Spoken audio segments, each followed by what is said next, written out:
22장, 출애굽기 22장 16절부터 봅니다. 출애굽기 22장 16절부터 27절까지 16절부터 27절까지입니다. 우리 같이 한번 보도록 합시다. 다 같이. 사람이 정혼하지 아니한 처녀를 깨어 동침하였으면 빙패를 들여 아내로 삼을 것이요, 만일 그 아비가 그로 그에게 주기를 거절하면 그는 처녀에게 빙패하는 일례로 돈을 낼지니라. 너는 무당을 살려두지 말지니라. 짐승과 행음하는 자는 반드시 죽일지니라. 여호와의 다른 신에게 희생을 드리는 자는 멸할지니라.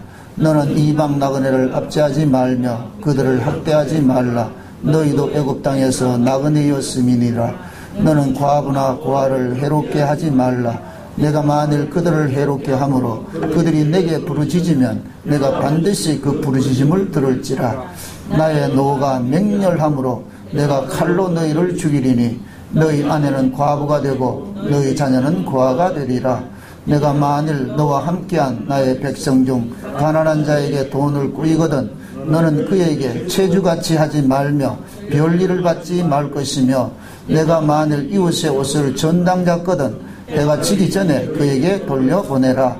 그 몸을 가릴 것이 이뿐이라. 이는 그 살에 오신즉 그가 무엇을 입고 자겠느냐. 그가 내게 부르짖으면 내가 들으리니 나는 자비한 자임이니라. 아멘. 기도합시다.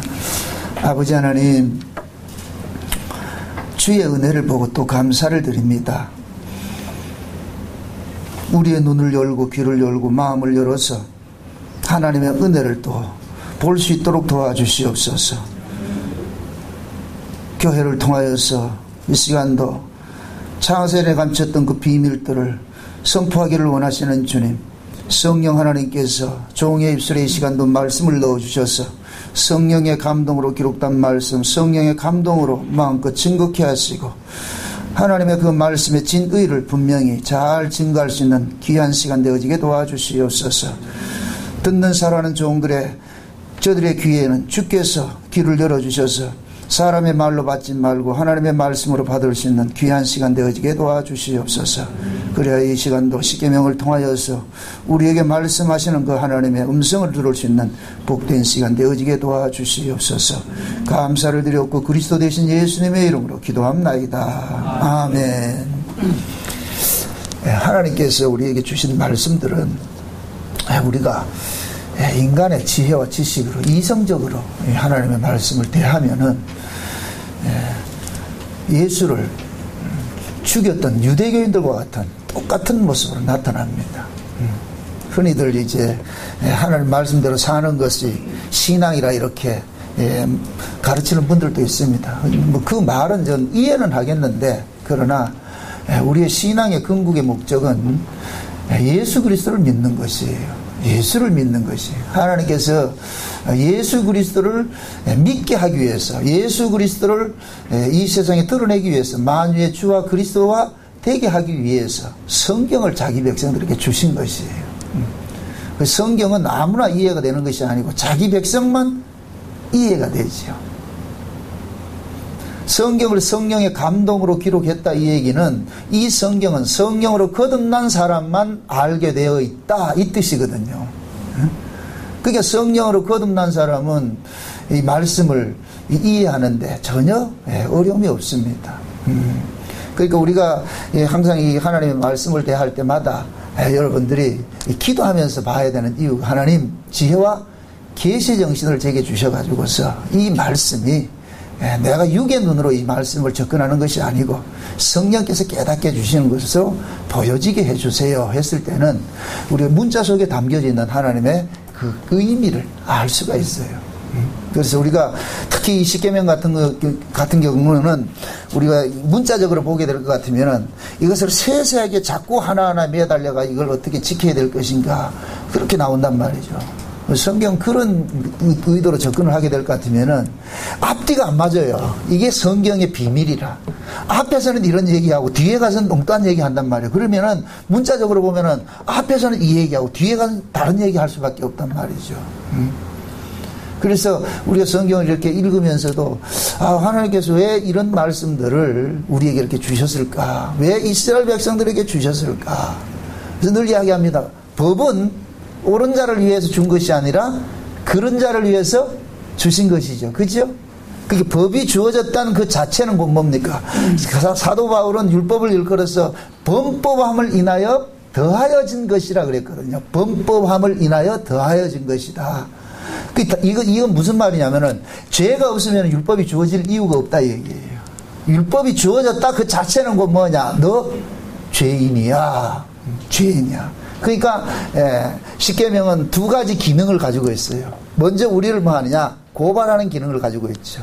너희는 죄인이라는 이 사실을 고발하는 기능을 가지고 있어요. 왜 이 이야기를 하느냐면은 애굽에서 태어나서 애굽에서 자랐던 그 사람들은 자기들이 죄인인 줄 몰라요. 그래서 비록 출애굽을 하였지만은 내가 왜 죄인이야?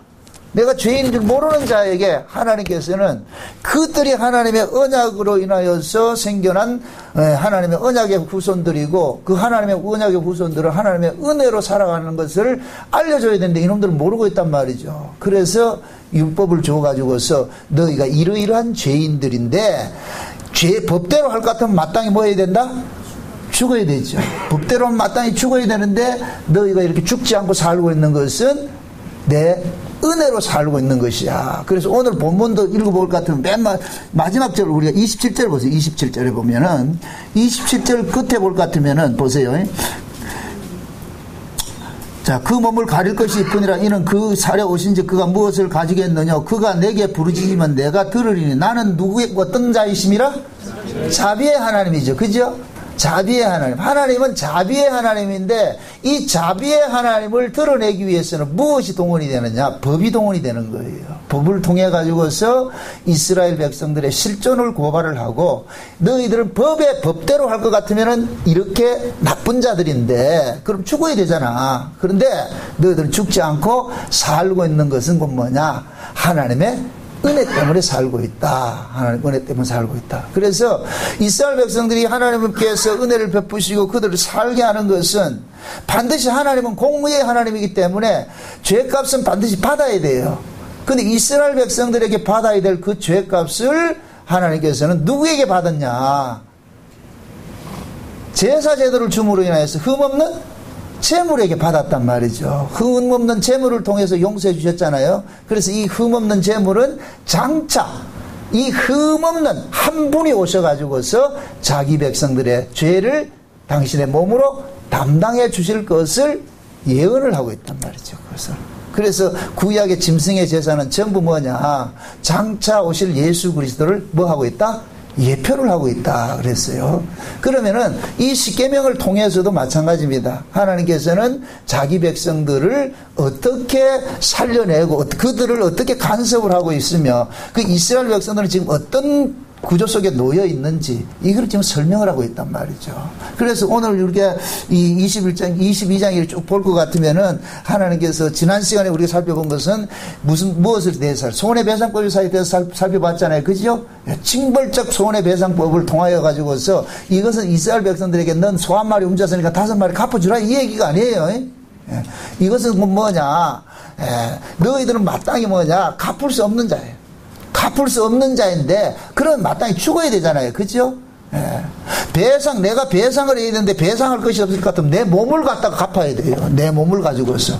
근데 지금 이스라엘 백성들은 어떻게 하면 돼? 갚을 수 없는 그런 자이되는데 그럼 어떻게 해야 돼? 몸을 드려야 되잖아요. 그 하나님께서 그 몸 받아가 뭐 하겠어요? 그래서 하나님은 이 십계명을 통해 가지고서 이스라엘 백성들이 져야 될 그 죄 짐들을 누군가가 대신 져주는 분이 있다는 것을 알려주는 일들을 하고 있는 거예요. 알려주는 일들을 한단 말이죠. 그래서 우리가 십계명 속에는 이웃에 대해 가지고서 이웃의 남의 걸 훔쳐서도 안 되고 남의 거짓 증거해서도 안 되고 남의 아내를 탐해서도 안 되고 여러 가지 세세한 것들이 있단 말이죠. 왜 십계명이 윤리적이고 도덕적인 것을 이렇게 기록을 하느냐고. 그것은 곧 뭐냐? 죄가 이웃을 해하는 모습으로 나타나기 때문에 그런 거예요.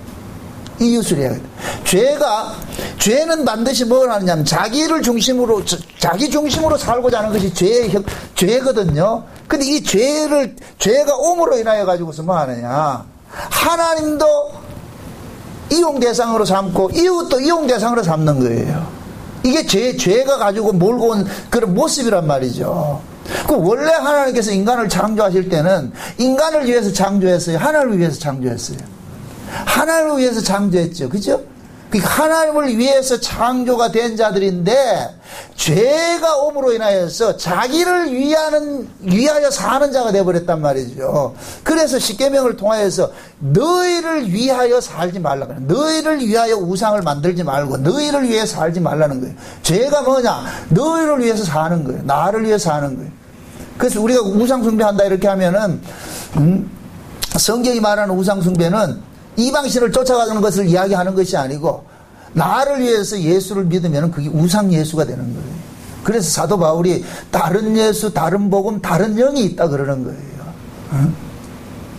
그게 예수라고 해서 다 그게 예수가 아니고 그 예수를 내가 무엇으로 믿고 있느냐 말이죠. 내 삶의 이용 도구로서 믿을 것 같으면 그건 우상 숭배하는 거예요. 백날로 아무리 그게 해도 우상이라니까. 그렇게 해서 죽임 당하신 분이잖아요. 예수님께서 오셔서. 예수님께서 초림으로 오셔서 왜 죽었어요? 유대인들의 소망을 안 들어줬기 때문에 죽은 거예요. 만약에 유대인들의 소망대로 진짜 정치적 메시아가 되어가지고 로마와 싸워서 이스라엘을 독립시켜주고 그들이 바라는 뭡니까? 다윗 왕국의 회복을 이루어가지고서 부강성한 나라가 돼서 세상에서 가장 잘 사는 나라 만들어줬을 것 같으면 예수 죽을 이유가 없죠. 근데 예수님께서는 그들의 소원을 들어주지 않으니까 뭐 하느냐? 죽임당하는 거예요.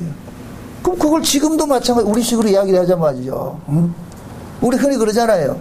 자기 소원을 위해 가지고 예수를 믿다가 소원을 들어주지 않을 것 같으면 에이 나 예수 안 믿을래 가지고 떠나간 사람들이 한두 사람이란 말이죠. 그런 사람 많이 못 봤어요. 시장에 가보세요. 다 옛날엔 다 예수 믿던 사람들이라니까. 그 사람 하는 얘기가 예수 믿어봐도 별거 없더라. 그 별거 없더라는 게 뭐예요? 믿어봐도 뭐 별거 안 되던데, 너 도움이 안 되던데. 그게 인간은 사고가 뭐냐? 무엇이든지 자기에게 도움이 되는 걸 믿고 도움이 안 되면 버리는 거예요. 그래서 인간들에게는, 죄인들에게는 신은 취사 선택이 있는 거죠. 내 취사 선택에 따라서. 내가 필요하면 신을 선택하고 필요하지 않을 것 같으면 신을 버리는 것이 인간의 모습이란 말이에요. 이게 죄가 몰고 온 모습이에요. 이스라엘도 마찬가지예요. 이스라엘하고 다르지 않다니까요. 그래서 하나님께서 그 이스라엘 백성들을 애굽에서 이렇게 끄집어 놔놓고 그렇게 알려주는 거예요. 그것은 꼭 뭐와 같으냐면 저와 여러분들이 저 애굽 같은 세상에서 교회로 불러나가지고 여기서 가르치는 거예요. 예? 우리는 교회 와가지고 꼭 꿈을 가지고 있다니까. 오늘 이 더운 날씨에 내가 하나님 앞에 예배를 드렸으니까 하나님께서 내게 은혜 주실 것이야. 응? 이런 거 있잖아요. 흔히들 그러잖아요. 내가 정성을 쏟은 것만큼 하나님께서 내게 은혜를 주신다고 생각하는 것이 인간이라니까. 응? 가장 저 멀리서 오신 분들, 막 서울서 오시고 말이 전주에 오시고 포항서 오시고 이렇게 오셨는데, 야, 내가 이마에 멀리서 왔는데 오늘 하나님께서 내게 은혜 주시고, 이게 다 가지고 있다니까. 안 그래요? 이게 없으면 인간이 아니지. 여기 계시면 안 되지. 천국에 가 계셔야지. 우리는 모든 게 그런 게 있다니까. 내가 내 몸으로 행한 것에 대한 보상을 받고자 하는 보상 심리가 다 가지고 있는 거예요. 그렇게 해서 이게 안 이루어질 때 우리는 삐진다니까. 과거에 우리 교회에 부동산 하는 집사님 한 분 계셨는데, 와가지고 그때 IMF 때라, 하필이 IMF 때 부동산 그게 터져가지고 뭐 거래가 돼요. 세상에 그 부동산 집사님 한다는 소리가, 아이고 이놈의 교회는 재수가 없어가지고 가야 되겠다. 다른 교회를 갔다니까. 왜 그러냐? 이 교회 와가지고 부동산 건수를 한 건도 못 했다는 거예요. 그래서 졸지에 우리는 재수 없는 교회가 돼버리지. 나는 재수 없는 목사가 돼버리고. 그 사람은 무엇 때문에 왔어요, 교회? 부동산 거래 잘하는 거 활성화하기 위해서. 그래서 왔죠. 그게 소망 안 들어주면 가는 거예요. 그게 인간이라니까. 그 사람이 나중에 지금 전도사 하고 있다니까. 웃기지요? 이게 우리 모습이라니까. 그 사람 비난하는 게 아니고 똑같다니까. 우리는 똑같아요. 그래서 우리는 뭐냐, 말씀을 통해 가지고서 내가 그 사람이구나. 이스라엘을 욕하지 마세요. 은혜를 받으면 이스라엘 속에 내가 있다는 걸 알게 돼요. 그 청정을 한번 보시라고. 그 속에 누가 있느냐. 내가 숨어져 있다니까 거기. 그래서 하나님께서는 지금도 그 이스라엘 속에 숨어있는 나를 끄집어내는 거예요. 나와라. 커밍아웃을 해라. 그래서 성령께서 그 말씀을 통해서 그 사람의 마음을 비치면은 커밍아웃이 되는 거예요. 주여, 내가 바로 그 사람이었네요. 내가 바로 그 사람이었네요. 이걸 깨닫게 된다니까요. 그래서 하나님께서 십계명을 통해서 우리에게 하고자 하는 것은 두 가지 뜻이 있다 그랬어요. 첫째는 무엇이고? 우리의 죄를 고발하는 것이고. 그럼 죄가 고발당한 그 사람은 하나님의 공의를 하며 마땅히 죽어야 되는데 죽이지 않고 하나님은 지금 자비의 하나님으로 나타나잖아요. 그죠?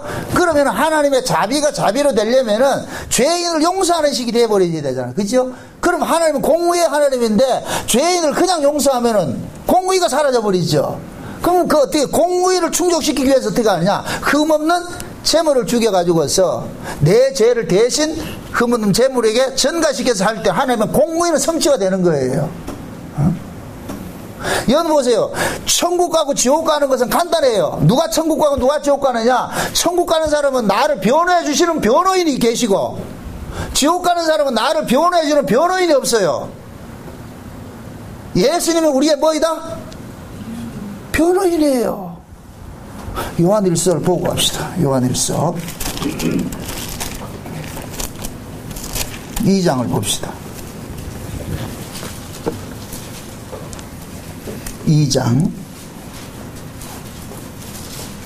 1절을 한번 보세요. 2장 1절 같이 봅니다. 다 같이 시작. 나의 자녀들아, 내가 이것을 너희에게 쓰면 너희로 죄를 범치 않게 하려 함이라. 만일 누가 죄를 범하면 아버지 앞에서 우리에게 대언자가 있으니 곧 의로우신 예수 그리스도라. 자 보세요. 이 얘기가 뭐냐면은 지금 사도 요한이 그러는 거예요. 쭉 설명을 하나 놓고는, 야, 내가 너희들이 죄 안 짓기를 바라는데, 그거 원리는 죄를 안 짓기를 바라지만은, 그러나 우리는 죄를 안 지을 수가 없기 때문에, 육신을 가지고 있어서는 죄를 이길 수가 없기 때문에, 그런 너희들이 설령 죄를 짓는다 할지라도 낙심하지 말 것은 뭐냐? 우리를 위해서 대신 대언해 주시는 분이 계신다 그러는 거예요. 그 우리를 위해서 대언해 주시는 그분이 누구예요? 예수 그리스도라는 거예요. 예수 그리스도. 왜 예수님께서 우리를 위해서 대언을 해 주실까요? 예수님이 우리를 위해서 대신 죽으셨잖아요. 나 때문에 죽었잖아요. 그러니까 내 때문에 예수님이 죽었기 때문에 나를 대언을 해 주는 거예요.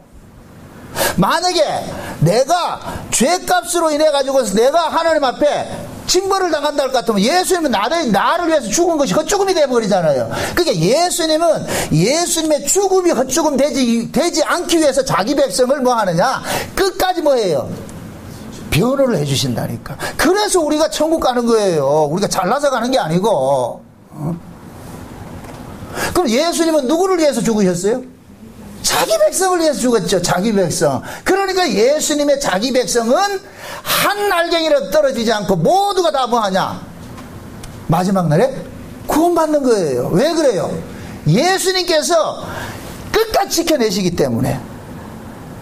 누구만? 자기 백성만.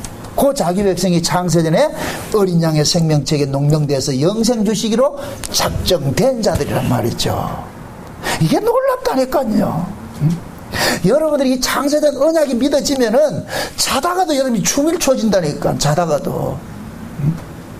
야, 어쩌자고 내가 어린 양의 생명책에 농명이 돼 있을까? 그럼 또 내가 묻습니다. 목사님 어린 양의 생명책에 농명이 되어 있는지 어떻게 합니까? 그럼 목사님 주관 아닙니까? 물론 모든 신앙은 주관이에요. 그럼 내가 확신하는 건 내가 예수가 믿고 있다니까. 예수가 믿어진다니까. 이거 이상 확실한 증거가 없어요. 이게 여러분들이 지금 실감이 잘 안 돼. 얼굴들이 좀 웃으세요. 이런 말씀에 여러분들이 기뻐야 된다니까. 내가 하나님의 자녀라는 확실한 증거는 딱 하나밖에 없어요. 내가 예수가 믿어진다는 거예요. 믿어진다는 거예요. 이게 안 믿어져야 되는데 믿어진다니까.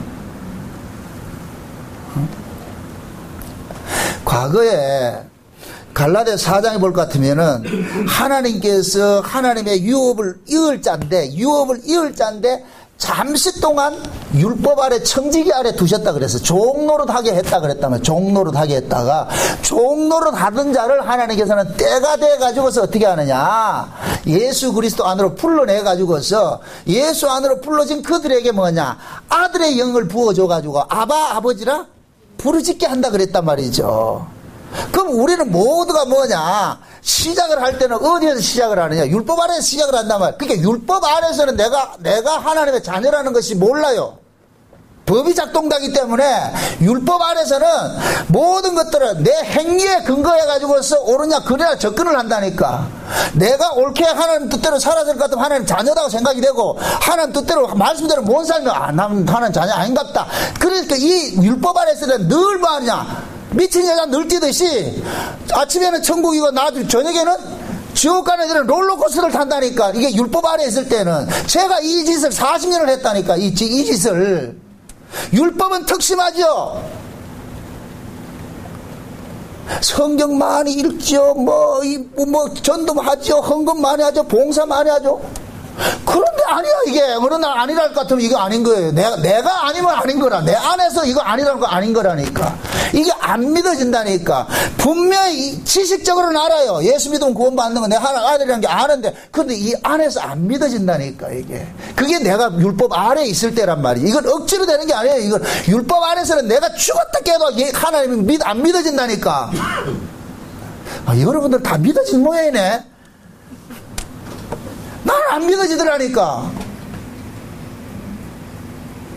그러니까 영적 우울증이 걸리니까 자살하려고 그랬죠. 도저히 못 살겠어. 이래가지고 내가 예수 믿는 것도 아니고 여러분들 영적 우울증 걸리면은 지금 그냥 우울증 걸리는 거 더 무섭다니까.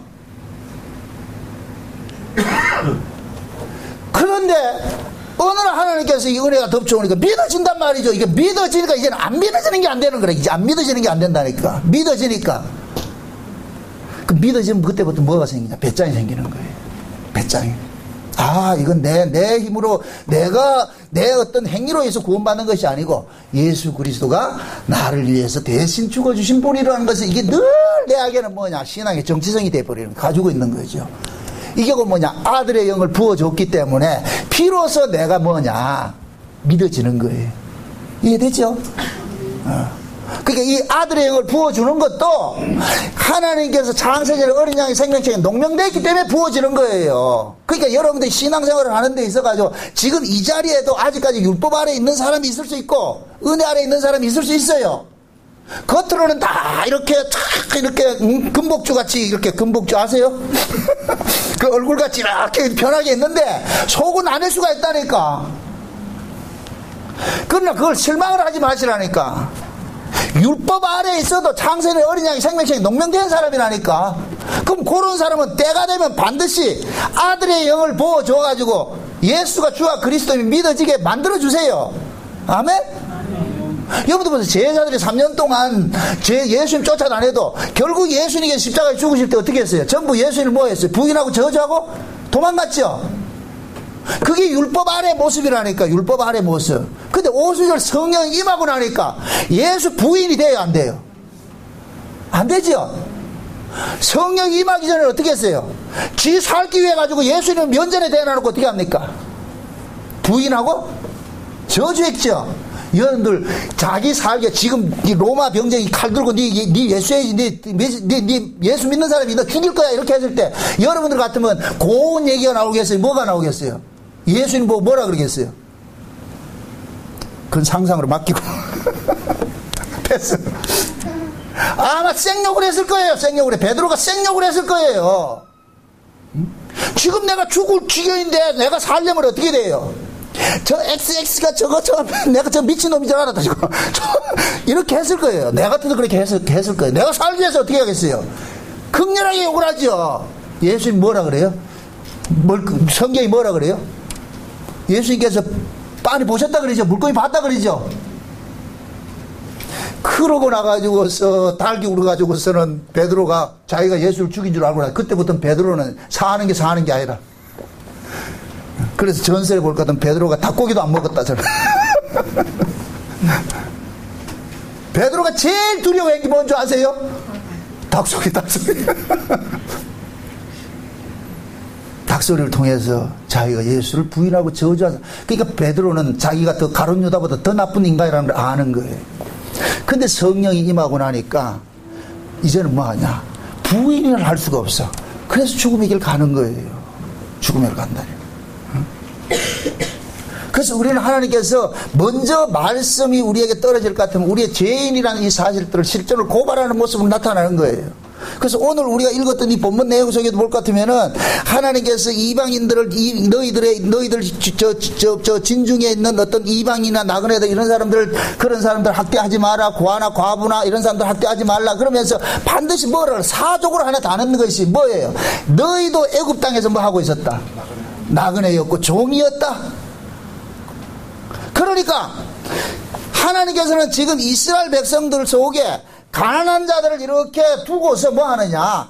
이스라엘 백성들의 정체성을 알려주는 거예요. 그러니까 지금 그 이스라엘 백성들 속에 가난한 자들, 이런 사람들은 전부 뭐냐?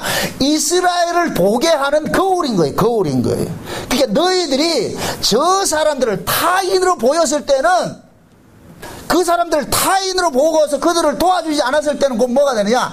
이 이스라엘이 애굽에서 건져진 것을 지금 잊고 있다는 얘기예요. 그러니까 하나님의 사랑을 잊고 있다는 얘기예요. 하나님께서 남기고 싶어하는 것은 뭐냐면은 이웃에 있는 이웃을 돕는 것이 아니에요. 그게 목적이 아니고 너희들이 나그네였고 너희들이 가난한 자였다는 걸 아느냐 이거예요. 너희들이 가난한 자였고 너희들이 애굽에서 종되었던 자였는데 내 때문에 너희들이 구원을 받은 걸 알고 있느냐? 그러니까 하나님께서는 이스라엘에게 뭐냐? 이스라엘이 가난한 자였고 과부고 나그네였는데 하나님께서 고엘이 돼가 보호자가 돼서 그들을 건져내줬잖아요. 도와줬잖아요. 그러면은 이스라엘 백성들은 하나님을 통해서 건져짐을 아는 사람일 것 같으면은 옆에 있는 가난한 자들을 통해 가지고서 뭐 하느냐?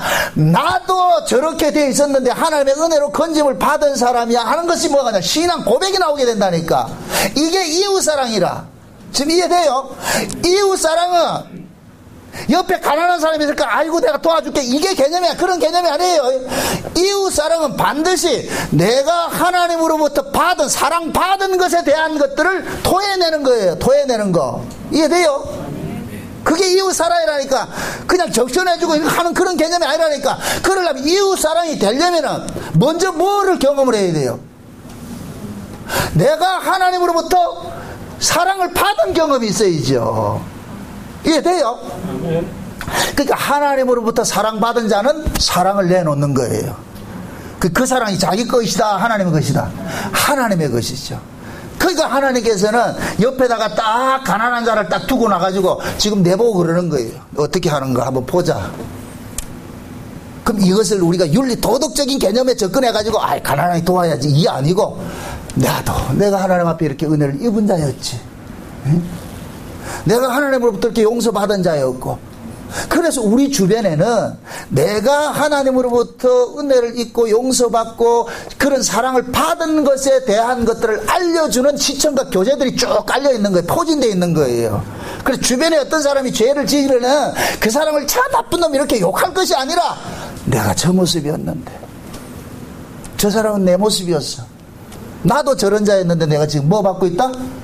용서받고 있어. 이게 나와야 돼. 이거는 억지로 뭐 이렇게 연기하라는 얘기가 아니고 내가 받은 것이 있으면 나오게 돼 있다. 그래서 저 1만 달란트 탕감받은 그 종의 비유를 하는 게 그거예요. 분명히 왕은 1만 달란트 탕감을 해줬는데 그 사람은 탕감받은 걸 갖고 있지 않는 거예요. 이걸 나중에 다시 갚아야 될 것을 생각하고 있는 거예요. 그러니까 100데나리온 빚진 사람을 용서가 안 나오는 거예요. 그 용서 안 나오는 거 보니까 이 사람은 용서를 못 받은 거예요. 그래서 용서를 못 받은 것으로 간주해서 옥에 가두는 거예요. 거기에서 왕이 변덕이 심해서 하는 게 아니고 줘보는 거예요. 근데 본인이 직접 그 왕으로부터 은혜를 입었다, 탕감을 받은 것을 아는 사람은 반드시 뭐가 나와야 된다? 용서가 나와야 되겠죠. 용서가 나오게 돼 있다니까. 용서가 안 나오면 그건 아니라 탕감 받은 게 아니에요.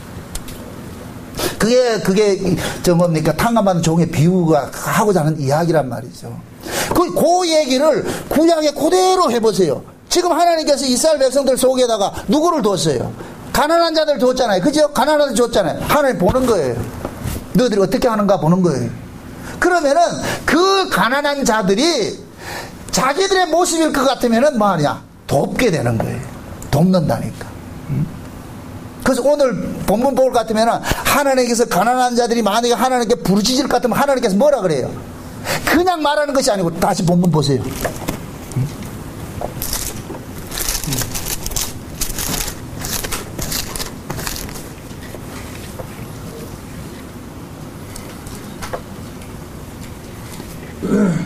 23절 보세요.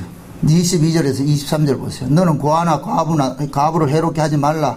내가 만일 그들을 해롭게 함으로 그들이 내게 부르짖으면 내가 반드시 그 부르짖음을 들을지라. 나의 노가 맹렬함으로 내가 칼로 너희를 죽이리니 너희 아내는 과부가 되고 너희 자녀는 고아가 돼. 이거는 하나님께서 강력하게 뭐 하는 거예요? 갖겠다는 얘기죠. 그죠? 그러니까 지금 하나님께서는 뭐냐? 고아나 과부 곁에 하나님이 계신 거예요. 그러니까 이스라엘 백성들은 고아나 과부로 보면 안 돼. 거기가 누구냐? 하나님을 보라는 거예요. 하나님으로. 응? 하나님이 이웃 속에 있는 거예요. 이웃 속에. 응? 그래서 이웃에게 잘못을 저지르면은 누구에게 죄를 저지르는 것으로 간주를 한다? 하나님께 죄를 저지르는 것으로 간주를 해가지고서 하나님이 그들을 징벌한다 그러는 거예요. 징벌한다. 그러면 자 봅시다. 우리는 이 말씀 앞에 우리가 자유롭다 자유롭지 못하다. 자유롭지 못해요. 우리도 똑같다. 이 말씀에 견조 올 것 같으면 우리도 벌써 뭐 해야 돼요? 징벌받아요. 요걸 그대로 문자 그대로 할 것 같으면 우리 주변에 여러분들 내보다 못 살고 가난한 사람 도와줬어요? 아니죠. 문자적으로 할 것 같으면은 그럼 우리는 뭐가 되느냐? 입이 뭐가 되느냐? 징벌을 받아야 돼. 징벌 받아야 돼. 근데 징벌 받아야 될 자가 징벌 받지 않고 살고 있다는 것은 지금 하나님은 공의의 하나님인데 지금 내가 이 말씀대로 할 것 같으면은 징벌을 받아야 될 자인데 징벌을 받지 않고 살고 있을 것 같으면은 내 대신 누가 징벌을 받았다는 얘기잖아요. 그렇죠? 내 대신에. 그럼 하나님께서는 나 대신에 징벌받은 그분을 보고서 나를 지금 뭐 하고 있는 거예요? 용서해주고 있는 것이죠. 그렇죠? 그럼 우리는 지금 내가 살고 있다는 이 자체가 그럼 뭐가 되는 거예요? 아, 내가 죽어야 될 그 자리에 하나님께서 나 대신 다른 분을 죽이셨구나. 그럼 우리는 나 대신 죽으신 그분의 생명의 빚진 자가 되어버리죠. 그죠? 생명의 빚진 자가 되어버리잖아요. 그래서 우리는 모두가 뭐냐? 예수 그리스도의 빚진 자로서 우리는 사는 거예요. 그래서 신약에서는 그러는 거예요. 너희들이 예수 그리스도의 그 빚지고 산 자니까 그 빚을 나한테 갚으려고 하지 말고 누구에게 갚으라 그러냐? 이웃에게 갚으라는 거예요. 이웃에게. 그래서 보세요. 사도 요한이 그러죠. 요한일서에 보면 그러죠. 보이는 형제를 사랑하지 않는 자가 어떻게 보이지 않는 하나님을 사랑한다 그러냐? 거짓말 시키지 말라 그러죠. 그죠? 그럼 하나님은 지금 보이지 않는 하나님이 누구 곁에 있어요? 이웃에게 있죠. 그죠? 그러면은 하나님으로부터 용서받은 자는, 하나님의 그 사랑을 입은 자는 이웃이 그냥 이웃으로 보이는 것이 아니라 무엇으로 보냐? 내가 하나님의 사랑을 받은 것에 대한 것을 갚아줘야 될 대상으로 보이는 거예요. 이게 우리 마음속에서 주의 성령께서 그렇게 하신다니까. 그래서 우리가 성령을 받게 될 것 같으면 한 성령 안에 있는 사람은 남이 아니고 뭐가 되느냐? 내 형제가 되는 거예요. 형제. 이해되죠? 오순절날 성령이 임하고 나니까 보세요. 율법 아래서는 움켜잡고 살았어요. 율법 아래서는 움켜잡고 살았던 것이 성령이 임하고 나니까 어떻게 돼요? 내어놓아버리죠. 내어놓으니까 이 내어놓음이 그건 뭐가 돼? 이 내어놓음을 통해서 사도행전 2장에 볼 것 같으면은 교회 안에 가난한 자들 있고 헐벗은 자들 있잖아요. 그들에게 내어놓잖아요. 그러면 실제 성령이 임하고 나니까 교회 안에 들어와 있는 그 사람들이 남이 아니고 누구스로 보이는 거예요? 내 몸으로 내 형제로 보이는 것이죠. 그죠?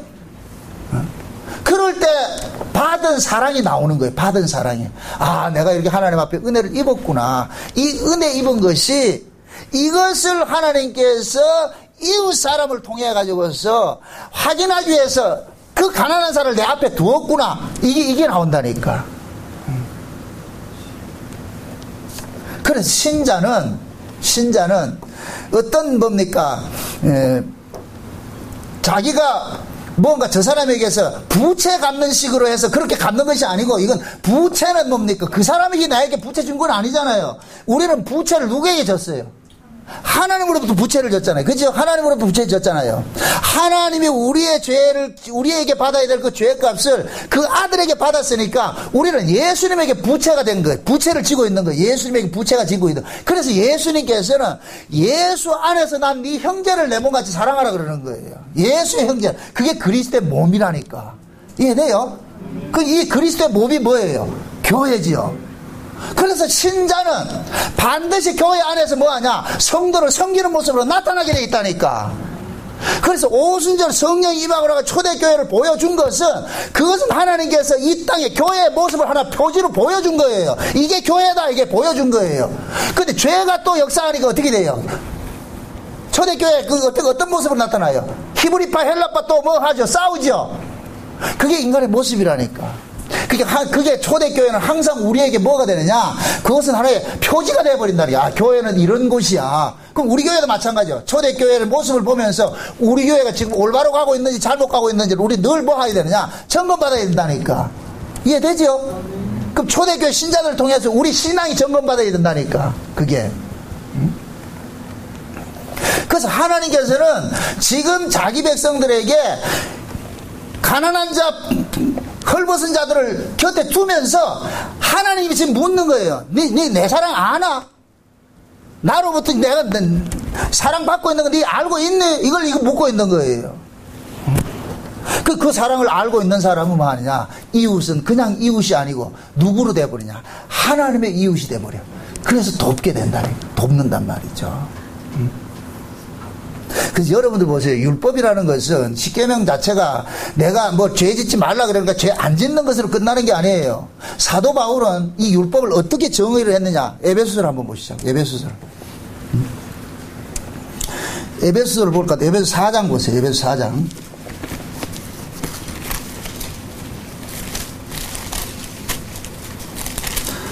에베소 4장 28절 봅니다. 28절.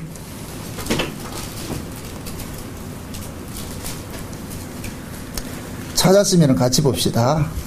4장 28절 같이 봅니다. 다 같이 시작.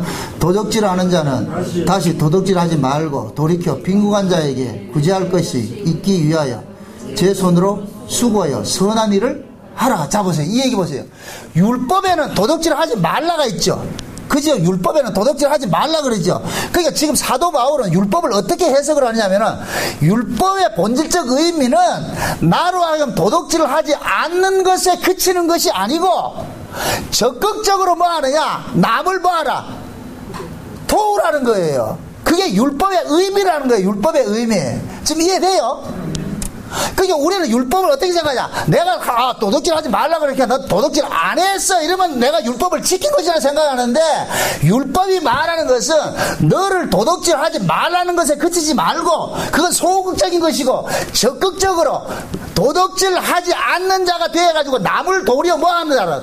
돕는 자가 되라는 거예요. 돕는 자가. 이게 율법이 우리에게 요구하는 거예요. 그럼 자 보세요. 이렇게 생각합시다. 죄 짓지 말라 이렇게 할 것 같으면 우리는 여기서 그치지 말고 어디로 나가야 되느냐? 이웃 사랑으로 나가야 되고 하나님 사랑으로 나가야 되는 거예요. 아멘? 그러니까 나 뭐 안 했다 이게 아니고, 엄마가 외출하면서 아이 보고 TV 보지 마 이랬어요. 그럼 TV 보지 말라는 거예요. 그 이면에 공부하라는 소리가 들어가 있는 거예요. 진짜로? 근데 아이한테는 들리는 거 뭐만 들었어요? TV 보지 말라 했다만. 근데 엄마가 외출하고 갔는데 애가 TV 안 보고 장난하고 뭐 다른 거 이라고 했어. 그 애가 그런다고. 엄마 TV 보지 말라 해서 TV 안 봤거든. 그럼 뭐 했는데? 놀았어. 예의 등신하게.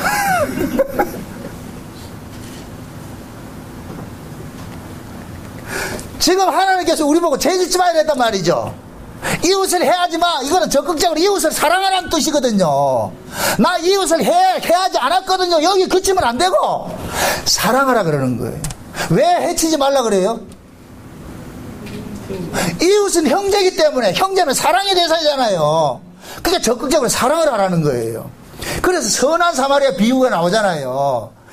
율법사가 어떤 율법사가 예수님 앞에 와가지고 딱 묻잖아요. 응? 예수님 내 이웃이 누굽니까? 이건 잘난 척 하는 거예요. 지금 지 했다 율법대로 살았다는 거예요. 그래서 예수님께서 그러잖아요. 제사장이 있고 레인이 있는데 두 사람이 지나가다가 누구를 봤어요? 강도 만난 사람을 봤죠. 그죠? 강도 만난 사람을 봤는데 그 제사장이나 레인은 율법에 근거해가지고 지나가다가 만약에 그 사람이 들에 있는 사람이 상하거나 어떤 시체 부정한 걸 만질 것 같으면 부정타기 때문에 그걸 못 만지게 돼 있어. 율법으로는 그걸 만지면 안 돼. 그러니까 이 사람들은 율법을 지키기 위해서 강도 만난 자를 외면하고 가는 거예요. 외면하고 가. 이건 문자적인 율법을 지킨 것이 돼버렸죠. 그죠? 제사장인데 지금 제사 지내러 가는데 부정타면 안 되잖아요. 그러니까 그거 안 만진 건 맞은 거예요. 율법을 지킨 것이 돼버린다니까. 그런데 예수님께서 선한 사마리아의 비유를 가지고서 뭘 이야기하느냐면은 선한 사마리아인은 어떤 생각이냐, 강도 만난 사람을 뭐로 접근하느냐, 법으로 접근하는 것이 아니고 뭐로 접근하는 거예요. 살려야 되는 생명의 차원으로 접근을 하죠. 그러니까 이 사람이 어떤 사람이야, 저떤 사람이야, 율법이 어떠냐, 저떠냐 따지지 않고 뭐 하는 거예요. 일단은 그 사람을 뭐 하는 거예요. 살리는 것이죠. 이게 사라이거든요. 사라이라는 말. 그러니까 선한 사마리아인은 비유적으로 볼 것 같으면은 율법을, 문자적으로 율법을 지킨 사람은 누구예요? 제사장과 레인이 율법을 지켰죠. 그런데 선한 사마리아인 비유 속에서 실제 그들이 율법을 지킨 것으로 나옵니까? 안 지킨 것으로 되어버립니까? 안 지킨 것으로 되어버리죠. 율법의 본질적 의미는 뭐예요? 율법을 약탕기에 다리면 뭐가 나온다 그랬어요? 사랑이 나온다 이데 사랑이. 율법은 뭐냐? 하나님 사랑, 이웃 사랑이란 말이죠. 근데 제사장하고 레위는 율법을 문자적으로 지켰는데 뭐 하느냐? 성전에 들어가서 제사 지내는 걸 했는데 정작 사랑이 필요한 사람에게는 사랑을 줬다 못 줬다? 못 줘버렸죠. 그러니까 이 사람은 율법을 안 지킨 것이 되어버린단 말이죠. 사마리아인은 율법대로 할 것 같으면 그 사람 만지면 안 되잖아요. 근데 그 사람을 도와줬어. 그럼 누가 하나님 보시기에 누가 율법을 지킨 사람이 돼버려요?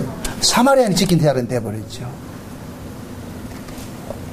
그게 유대인들이 그러는 거예요. 거기에서 말하는 것은 율법사 그러는 거예요. 누가 내 이웃입니까? 이렇게 물었을 때 예수님께서는 이웃은 네가 정하는 것이 아니고 네 주변에 네 도움을 필요한 모든 사람은 이웃이 되는 거야. 그러니까 강도 맞는 사람은 뭐 누가 되느냐? 사마리아 그 뭡니까? 율법사와 제사장과 뭡니까?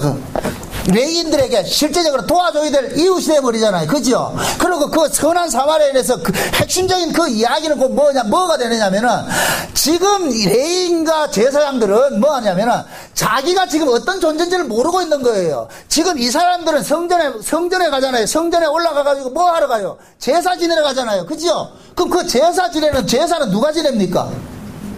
죄인이 지내잖아요. 그죠? 자기가 죄인인지 지금 모르고 있는 거예요. 그러니까 거기서 말하는 것은 실제 강도 만난 사람은 누구냐? 제사장과 레인이라니까. 제사장과 레인이 강도를 만난 사람이라 지금. 그럼 거기에서 예수님은 뭐로 나타나? 선한 사마리아인으로 나타나는 거예요. 예수님께서 그것을 통해서 말해주는 거예요. 네가 지금 강도 만나서 죽어가고 있는 놈이야. 넌 지금 그걸 모르고 있잖아. 네 제사 지내러 간다며. 제사 왜 지내는데? 죄 때문에 제사 지내잖아. 그럼 네가 죄 때문에 제사를 지내러 갔으면 네가 강도 만난 놈이지.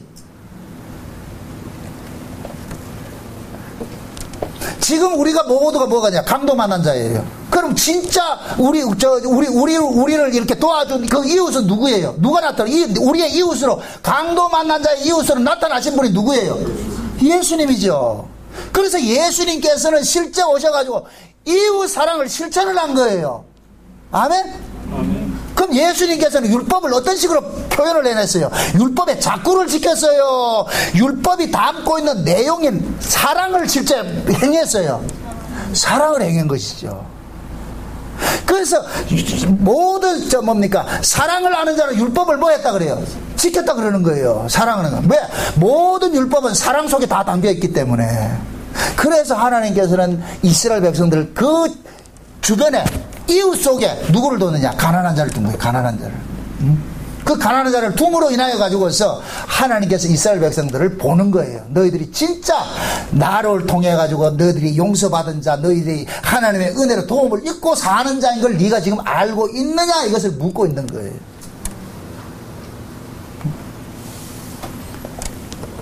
예수님께서 요한복음에 볼 것 같으면은 아들은 아버지께서 하는 일을 보고 한다 그랬잖아요. 그죠? 아들은 뭐 하느냐? 아버지가 하는 일을 보고 하는 일이 아들이 하는 일이에요. 그럼 예수님께서 이 땅에 오셔가지고 하신 일이 누구의 일이에요? 아버지가 하는 일이죠. 그럼 그 아버지가 하는 일은 무슨 일이라 그랬어요? 죽은 자를 살리는 일을 한다 그랬죠. 그죠? 그러니까 예수님께서 오셔가지고 죽은 자를 살리는데, 아버지께서는 죽은 자를 살리는 것은 반드시 그 죽은 자를 대신해서 어떤 분이 희생당함으로써 그 사람이 살아나는 것으로 만들어졌다니까. 왜 그러냐?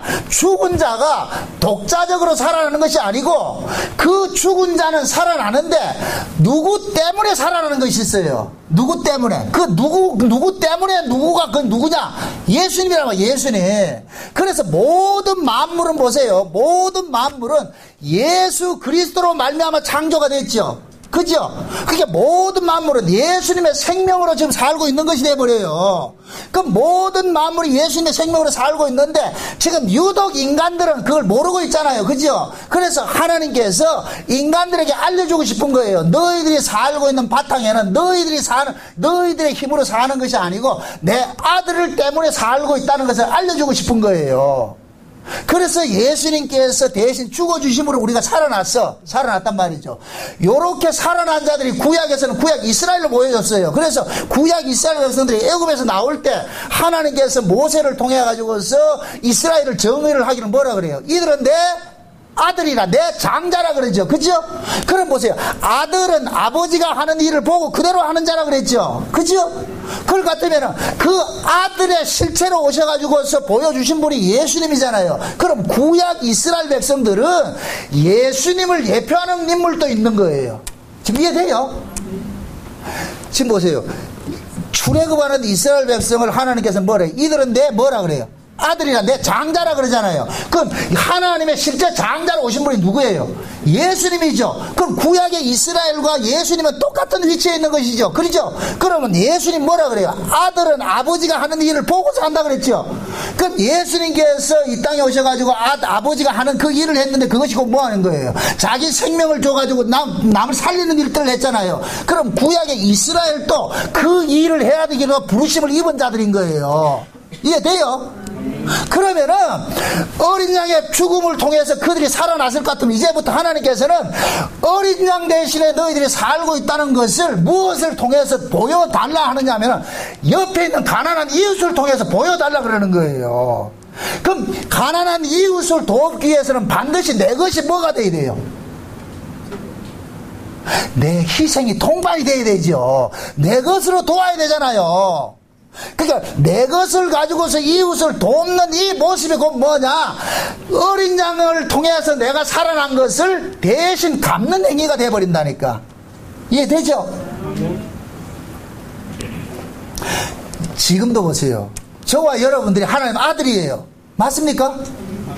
우리가 하나님의 참 아들 되신 예수 그리스도를 통해 가지고서 우리가 아들이 됐잖아요. 그죠? 그럼 우리가 하나님의 아들이 된 이 바탕에는 뭐가 깔려 있느냐? 예수님의 죽음 때문에 내가 살아난 것이 깔려 있잖아요. 그죠? 그럼 하나님께서 예수 그리스도를 이 땅에 보내신 것, 아버지의 일을 하게 보냈는데, 그럼 예수님께서 우리를 뭡니까? 죄에서 구원해 가지고서 우리를 하나님의 아들 만들어 준 것은 우리로 하여금 누구의 삶을 대신 살게 하기 위해서. 그렇죠. 예수님의 삶을 대신 살게 하기 위해서 우리를 만들어 둔 거예요. 이 삶을, 예수님의 삶을 대신 사는 것은 반드시 그 몸의 희생이 따라가는데, 이 몸의 희생을 동반하고 이것을 이루기 위해서 예수님께서 우리 안에 오신 거예요. 그럼 예수님께서 우리 안에 오셔가지고서 이제부터는 우리 몸을 가지고서 누구의 삶을 살게 하느냐? 하나님의 아들의 삶을 살게 한다니까. 이해돼요? 그럼 하나님의 아들의 삶을 살 때 우리 안에서 삶의 모습이 뭐로 나타나냐? 사랑으로 나타납니다. 사랑으로. 이해되죠? 그래서 베드로 참 사도 바울이 로마서를 1장부터 11장까지는 계속의 교리를 쭉 설명을 하잖아요. 너희들이 어떻게 구원을 받았고 율법의 의가 아니고 예수 그리스도를 믿는 믿음의 의로 구원을 받아가지고 우리는 새로운 피조물이 됐다 이렇게 쭉 설명을 하고 그 다음에 12장부터는 새로운 피조물은 어떻게 살아야 될 것인가, 교회 안에서 어떤 모습으로 성도를 섬기고 행하고 살아야 되는가, 그러면서 사랑은 율법의 완성이라 이렇게 이야기를 하는 거예요. 그럼 이 교회는 뭐 하느냐? 우리가 하나님께 받은 사랑을 서로 나누는 그런 장이 되는 거예요. 요럴 때 뭐가 되냐? 너 나가 아니고 그리스도의 몸에, 한 몸에 참석한 한 떡을 먹는 뭐냐? 형제가 된다는 게 형제. 여기 천국이라니까.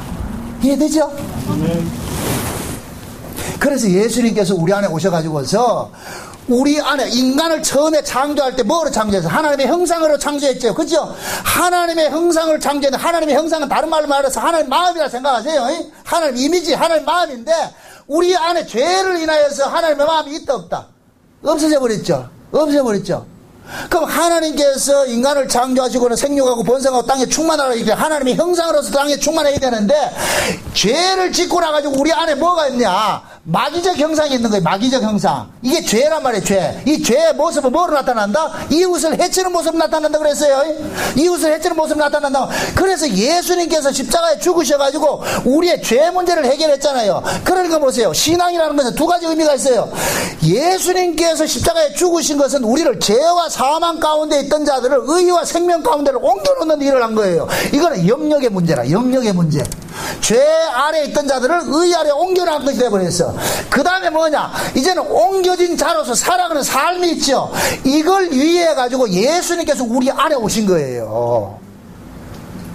예수님께서 우리 안에 오신 것은 우리 몸을 통하여서 죄와 사망의 것은 빼내버리고 의와 생명의 것은 채우는 일들을 하는 거예요. 그래서 실제적으로 생육하고 번성하고 땅에 충만하는 것은 우리가 기독교 문화 사명을 이끌어가지고 이 세상을 만드는 게 아니고 내가 이루어져요. 내 안에서 이루어져요. 내 안에서.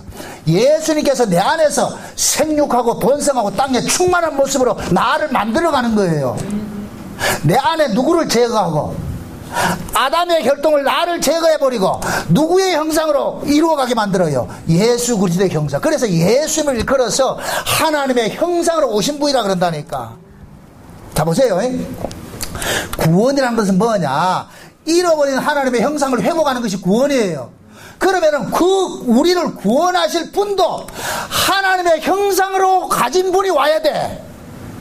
그래서 예수님을 일컬어서 뭐라 그래요? 그는 근본 하나님의 본체시나 그러죠.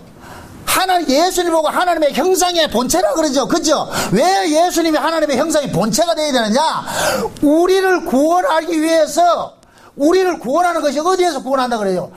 아들의 형상을, 하나님의 형상을 회복하는 것이라 그랬잖아요. 그죠? 그러니까 예수님께서 하나님의 형상의 본체로 오시는 거예요. 하나님의 형상의 본체가 되시는 분이 우리를 구원해 주셔가지고서 우리 안에 이제 뭐 하느냐? 하나님의 형상이 뭐가 된다? 여기에서 충만해지기를 원하는 거예요. 그래서 예수님께서는 지금도 우리 안에 오셔가지고서 계속해서 하나님의 형상이 이루어지기까지 지금도 뭐 하느냐? 계속 일을 하고 계신다니까. 그 하나님의 형상을 다른 말로 말할 것 같으면 사랑이라니까. 사랑. 이해되죠? 그래서 하나님 예수님은 우리 몸을 가지고서 무슨 도구를 쓰느냐? 사랑의 도구를 쓰고 싶어 하는 거예요. 사랑의 도구를. 너 구원받았잖아. 너 내 사랑 받았잖아. 그래서 계속해서 뭐냐? 주님께서 주시는 그 사랑을 근거로 해가지고서 예수님은 사랑을 토해내는 일을 하는 거예요. 이런 것을 일컬어서 그 은혜의 영광을 뭐 하느냐? 드러낸다 그러는 거예요. 영광이라는 것은 받은 것에 대한 것을 되돌려줄 때 이걸 영광이라 그런다니까. 영광. 응? 우리가 자식을 잘 키웠는데 그 자식이 부모의 기쁨이 될 때 뭐가 돼요? 영광이라 그러잖아요. 영광. 그죠?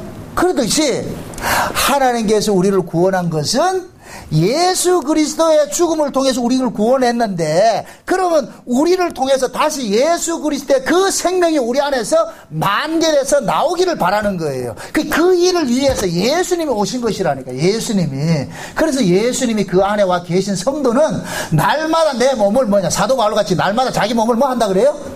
친다 그러죠. 죽는다 그러죠. 세상에 대한 정과 욕심을 날마다 벗어버리고 우리 안에 뭐가 있느냐, 하나님이 주신 의와 거룩과 생명에 관한 이러한 것들이 충만해지도록 만들어가는 거예요.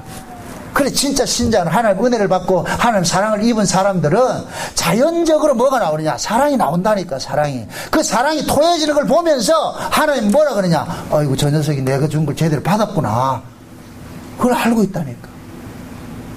그래서 우리가 행하는 것은 우리 것이다, 하나님의 것이다, 하나님의 것이죠. 그래서 빌립보서 그러잖아요. 너희 안에 착한 일을 시작하신 이가 끝날까지 이루실 것을 내가 믿노라 그러잖아요. 그죠? 그럼 우리 안에 착한 일을 시작하신 분이 누구예요? 예수님이죠.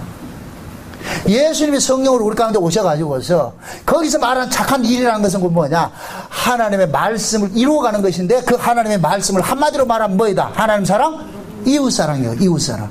그래서 예수 그리스도의 그 은혜를 받은 사람들은 그 몸을 통하여서 사랑의 메신저 역할을 하는 거예요. 도구로서 쓰는 거예요. 쓴다니까.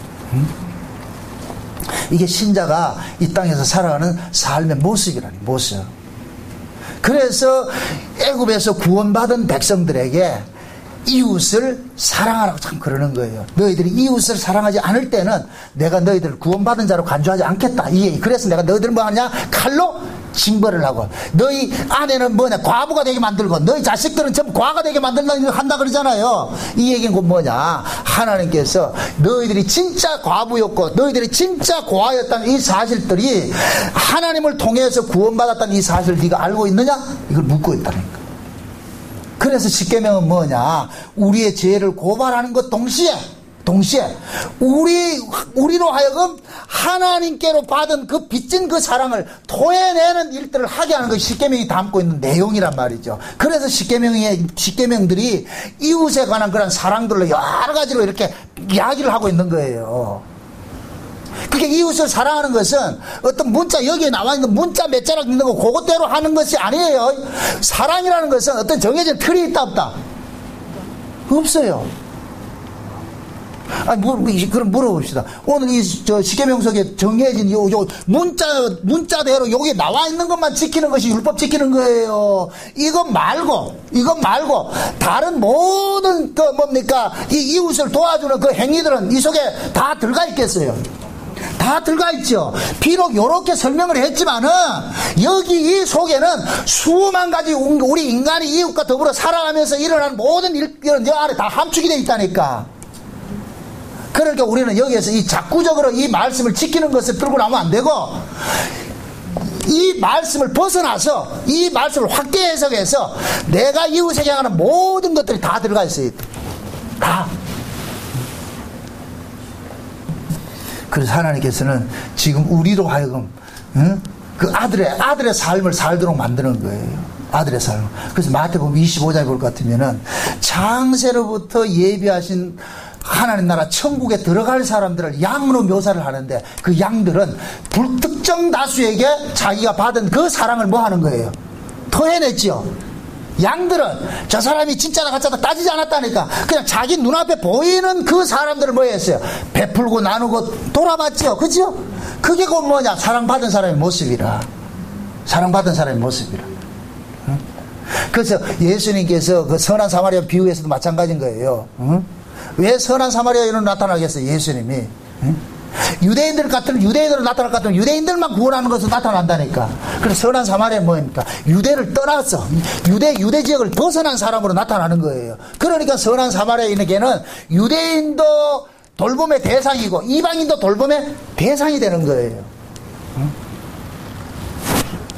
그래서 하나님께서는 이 구약의 이스라엘 백성들을 통해서 이 십계명을 가지고서 이웃사랑이라는 것은 이런 모습으로 나타나야 되는 것이야 하는 것을 이렇게 알려주는 거예요.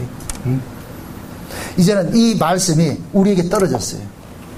우리에게 지금 하나님께서 우리에게 요구하고 있다니까. 너 사랑받았니? 그 말로 하지 말라는 거예요. 사랑받았다며? 그 하나님 이제 보는 거예요. 그 사랑에 어떤 사람은 만개돼서 토해지는 사람이 있고, 어떤 사람은 적게 나오는 사람이 있고, 그것은 뭐냐? 자기가 깨닫는 만큼에 나타나게 돼 있어. 그래서 사도 바울이 에베소 교회에다가 편지를 하면서 그러잖아요. 내가 온 족속을 위하여서 무릎 꿇고 기도하는 것은 그 하나님의 그 은혜의 그 사랑의 넓이와 높이와 길이의 그 풍성함들을 너희가 많이 알아가기를 바란다 그러잖아. 이게 누구 기도냐? 예수님이 기도예요. 예수님이 기도. 예수님께서 지금 우리를 위해서 기도하는 것이 내용이야. 사랑하는 목양계 성도들아, 너희들이 내게 받은 그 은혜가 얼마나 크고 깊고 넓고 많은지 그거 좀 깨달으라. 이것이 깨달아지는 것만큼 우리는 뭐냐? 예수 하나님의 아들로서의 모습으로 이렇게 살아가는 모습이 나타나는 거예요. 그거 할 때 하나님께서 뭐 하느냐? 영광을 받는다니까. 부디 여러분들의 삶 속에서 주께 받은 그 은혜들, 그 사랑들, 그것을 많이 토해내는 일들이 일어나시기를 주의 이름으로 축원드립니다. 기도합시다. 아버지 하나님 감사합니다. 하나님께서 우리에게 주신 것은 결국 주께 받은 그 사랑을 내가 내 이웃을 통해서 어떻게 표현을 해내는가, 이걸 보고 싶어하는 것을 우리가 오늘 말씀을 통해서 알았습니다. 그러면 하나님, 우리가 먼저 이 말씀을 지키기 이전에 내가 하나님으로부터 어떤 은혜를 입고 살고 있는지, 어떤 용서를 받고 살고 있는지, 그것 먼저 깨달아 알 수 있는 시간들이 되어지게 도와주시옵소서. 그래야 해서 그 깨달음이 나로 하여금 주체 없을 할 수 없을 만큼 이웃을 사랑하고 형제를 사랑하고 교회를 섬기는 모습으로 나타나게 도와주시옵소서. 예수님의 이름으로 기도합나이다. 아멘.